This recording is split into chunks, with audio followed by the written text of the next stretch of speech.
Hello everyone, welcome to our presentation on Japan. We're mainly focusing on the feudal era to keep it within the realms of period 3. So first off, I want to mention the Yamato period, which actually begins in period 2, right? So it's important for us to realize how China and Japan are interacting at this period.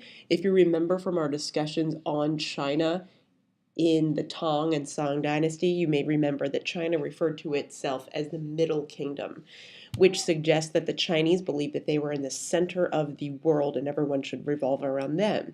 But despite the power of the Tang and Song dynasty, Japan, Korea, and Vietnam had their own cultural traditions. So we'll explain the Japanese ones today.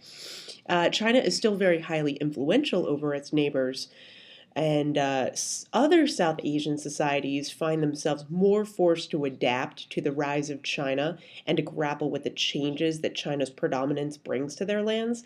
But Japan has an advantage because it's an island nation that it can remain more isolated than many other societies. But still, the Japanese do adopt some elements of Chinese culture. For example, they begin to follow Confucian practices. The Japanese have their own civil service exam, but we will discuss the differences.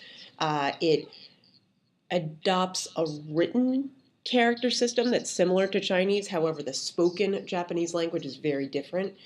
Buddhism also spreads to Japan and is very influential over its culture. And the Japanese also adapt different styles of Chinese art and architecture. We'll look at some examples of those. And it also adopts similar government structures as China, especially in terms of its bureaucracy. So let's discuss Prince Shikoku first. He was a prince in the 6th and 7th centuries, so now we're getting more into period 3 proper. And at this point, China actually had a major presence in Korea. So that actually troubles the Japanese government because proximity-wise, Japan and Korea are very close together. So Prince Shikoku rules the Yamato region of Japan, and he attempts to implement Chinese practices in Japan. So, for example, he writes a new constitution that consolidated all of Japan under one ruler. Previous to that, Japan was essentially divided in its government. These different families ruled different parts of Japan, so it was much more of a decentralized government. So Prince Shikoku rather, attempts to change that. Also, Prince Shikoku argued for a centralized government with a merit-based system of selecting bureaucrats, very similar to China, obviously, and he hired skilled Chinese laborers to come to Japan to share their knowledge in various crafts and construction. So that is one of the reasons why you see a distinct Chinese flair in Japanese art and architecture. The court sent Japanese nobility to China to study Chinese culture, and the prince rather promoted Buddhism and Confucianism as supplements to Japan's traditional religion, which was Shinto, and introduced woodblock printing to Japan. So all influences directly from China. So after Prince Shikoku died, we undergo a brief period of reforms known as the Taika reforms. So the successor of Shikoku adopts these reforms starting in 646 CE, and one of the first things he does is he issues new laws that put all farmland under government ownership, which means that all the tax revenues are going to be paid directly to the central government, not the nobility. So this is a direct challenge to the much more decentralized political system. It's a challenge to feudalism, and it's a major blow to the power of feudal lords and a large step towards creating a more centralized government. There's also an attempt here to create a bureaucracy, but this is a very short period, but at the very least it introduces a window to future attempts to reform the Japanese government to a more centralized one, again, influenced directly from China. After the Taika reforms, essentially end with the rise of the Fujigawa clan in 710 CE. So the Fujigawa is a family network, and they take control of the Japanese government, and they move the capital city to Nara, which is very close to modern-day Osaka, which is a very, very large city today. So it's important for us to realize that the present-day capital, Tokyo, was not always the capital of Japan. Nara was built in the same architectural style as China's capital city at the time, Chang'an. So you can see very distinct Chinese features in its architecture there. And I also couldn't help but include a photo of a deer because actually there are wild deer in Nara, Japan, and if you're a tourist, you can essentially go up and pet them. I've never been, but I thought that that was really fascinating. So the Fujiwara clan continues in the tradition of Prince Shutoku, who remember that he came right before the Taika reforms, and it continued to model itself after the Tang dynasty in China in many different ways. After the Fujiwara clan, we have the Heian period, which is another return to decentralized government. So you can see a pattern here. In period 3 in Japan, essentially we're dealing with a feudal system and a decentralized system. The attempts to centralize the government are brief and fairly rare, right? So the aristocracy ultimately is very strong at this point. So in 794 CE, the emperor decides to move the capital back to Heian, not Nara, where it was previously. This is a place where the emperor can get more support because that's where he is located. But the emperor of Japan was essentially a puppet. He was a figurehead ruler. He didn't really have real power. The real power remained with the Fujiwara family, rather, which suggests again that feudalism is really the most important political economic end of social structure. In the post-classical Japanese period, which is this, again, power rested truly within whatever family had the most control, and in this instance, it's the Fujiwara family. The Heian period leaders mainly tried to emulate China's political structure, but they were unsuccessful. So again, this is really a struggle between the emperor and the feudal lords for power, and it looks like mostly the feudal lords end up gaining more power in this struggle. The government during the Heian period attempts to introduce an equal field system. You might remember that from China during the Tang and Song dynasties, sort of evenly distributing land among the peasants. But this plan fails because the nobles have a lot of influence over the government, and ultimately they don't want an equal field system because it doesn't work to their advantage. There also was a merit-based bureaucracy introduced during the Heian period, but it was different from the Chinese merit-based bureaucracy because the civil service exam in Japan was only open to certain social classes. So really, it's not a meritocracy at all. And we do remember in China, there were some limits to the meritocracy, right? I mean, ultimately, to study for the civil service exam, you probably need to have some free time. You probably need to have some money saved up. But ultimately, the Japanese civil service exam was even more unequal because automatically certain people were disqualified from taking the test.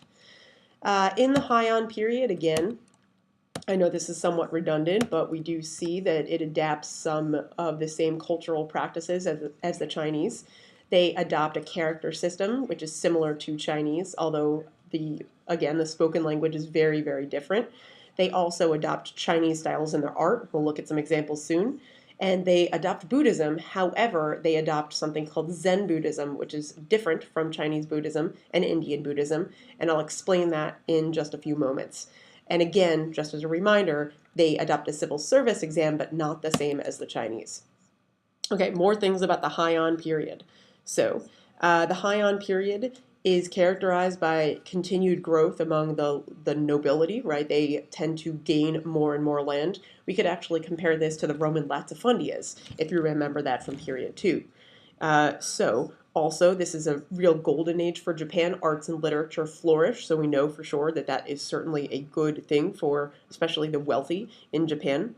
Other things, there is a very elaborate court life, which is not surprising because in the European feudal system we saw that as well. The people who had money tended to really engage in lavish ceremonial parties. They wore very fancy clothing, and they ultimately indulged in the finest foods. They bought art, jewelry, all those things. And this, of course, is facilitated by the elaborate trade networks that are developing at this time. If you have enough money, you could buy goods essentially from all around the known world. And in terms of images, I wanted to show you some examples of art and other things that are flourishing. So this is a painting. It's actually a set of this from a series of paintings called 36 Views of Mount Fuji by Katsushika Hokusai. And then on the right here, we see this is actually sliding doors here, and it's an image of a plum tree, and that's by an artist called Kanu Sanraku.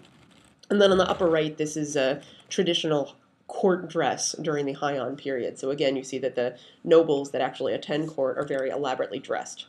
During the Heian period, we also see elaborate writings that are published. So the two most famous ones that you should know are the Pillow Book by Sei Shonagon, which was written during the 10th century, but it was published in the early 11th century CE. And what this was essentially a diary. It was written by one of the court ladies to the Empress Consort Taishi, and it included lists, different opinions by the author, personal thoughts, and collections of poetry. And it's considered a great example of elaborate and essentially very cultured, very skilled writing at the time. And then also there was a very famous novel that was published right around the same time, just a few years afterwards, by Lady Murasaki Shikibu, and this is called The Tale of Genji. Murasaki Shikibu was a noble woman and lady in waiting at the time. And it's a classic tale of love and the passing of time, and it also provides a window into the life of aristocratic Japan. So if you were literate, you could actually read about this and essentially take in a taste of some of the finest Japanese culture. And also during the Heian period, we see that the Japanese are developing some more distinctly Japanese culture and less influence from the Chinese. Just another slide on Lady Murasaki Shikibu. She also makes contributions to Japanese writing. So there's a specific script that was called kana, which was traditionally adopted by female writers, and then men wrote with the more traditionally Chinese characters, which are referred to as kanji. Minamoto Yoritomo was a very important shogun. So we're going to talk about the shogunate system of government now. So this is a period of military rule. A shogun is a military ruler who essentially reigns supreme. So even though there was an emperor during shogunate periods, ultimately the true power rested in whoever the shogun was. And Minamoto Yoritomo was shogun during the 12th century, and he establishes the Kamakura shogunate, which lasts until the 14th century. So essentially, this lasts almost to the end of period 3. The shogun is separate from the emperor. So this is the social hierarchy ultimately of Japanese feudalism. And after that, you have the daimyos, which essentially are powerful lords, right, who own land. The lords hire samurai, who are similar in job status to medieval European knights, but not exactly the same. It's important for us to make that distinction. The samurai ultimately end up protecting the daimyos. And then you have other classes. Ultimately, it's really important for us to realize that, so the Ronin are not exactly samurai, but they also exist. We tend not to really emphasize those. So if you know samurai, you're fine. The peasants represent the vast majority of the population, and similar to Tang and Song China, we see that artisans and merchants actually are lower in social status, which suggests to us that there is a Confucian influence over Japan. And it also suggests to us that ultimately the breadbasket, the food workers, are much more important status-wise than the growing middle class.